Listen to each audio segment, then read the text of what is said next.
So I'm now eating lunch on the 20th of September under a flyover by Route 2. The rain is just about stopping, sort of, but it's really windy.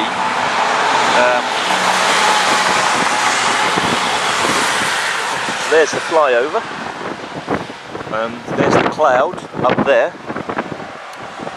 Okay.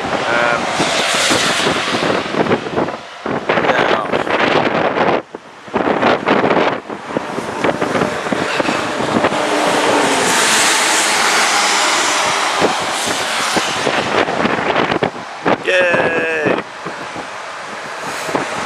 Okay, so I've walked about 13 miles and I've got about 10 more to go to get to a place called Berthold.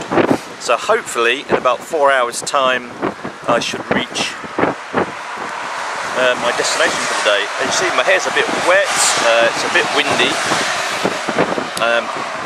I'm sheltered under a bridge, but I'm going to carry on walking and try and get to Berthold so I can stop my walk for today.